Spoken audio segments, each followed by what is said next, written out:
ច្រើនណាស់ចង់និយាយចេញ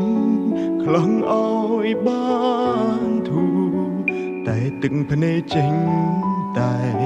ស្រងហោគិតយូរម្នាក់ឯងឡើយចំឈួតហើយគ្មានអ្នកខលពីទុករបស់ខ្ញុំទេគ្មានអ្នកណាស្មឹងក្បែរជួយទាញខ្ញុំក្រោកឈរឡើយខ្ញុំសែនស្មុគស្មាញខ្លាំងណាស់ចង់ស្ទែខួរស្លាប់ទៅហើយចង់ទាញពេលឲ្យត្រឡប់ទៅជាកុមារអាយុកាន់តែច្រើនសម្ពាធកាន់តែធំទុំសោកប្រមកផ្ដុំបង្កើតជាបញ្ហាជំងឺបាំងទឹកចិត្តតើគួរព្យាបាលបែបណាហូរទឹកនេត្រាហត់នឿយខ្លាំងដល់ហើយអាយុកាន់តែច្រើនសម្ពាធក៏កាន់ទ្វេ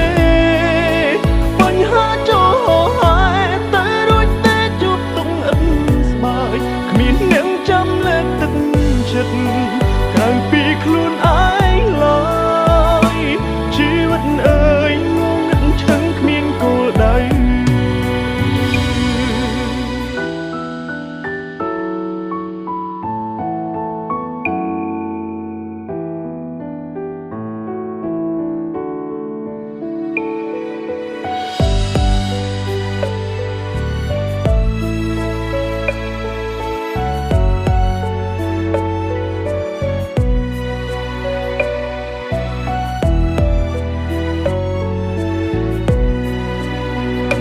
ខលពី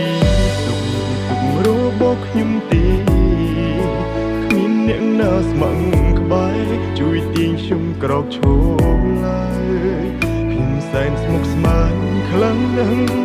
ចង់ស្ទែខួរស្លាប់ទៅហើយចង់ទាញពេលឲ្យត្រឡប់ទៅជាកុមារ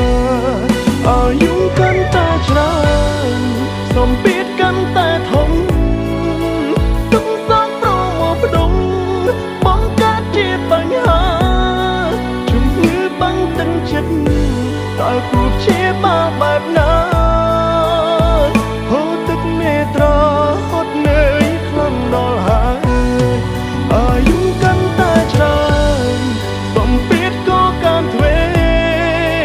បញ្ហាចូលហោហើយតែរួចតែជួបទុំអិនស្បើយគ្មានអ្នកចាំលើកទឹកចិត្តក្រៅពីខ្លួនឯងឡើយជីវិតអើយងងឹតឈឹងគ្មានគោលដៅគ្មានអ្នកចាំលើកទឹកចិត្តក្រៅពីខ្លួនឯងឡើយជីវិតអើយងងឹតឈឹង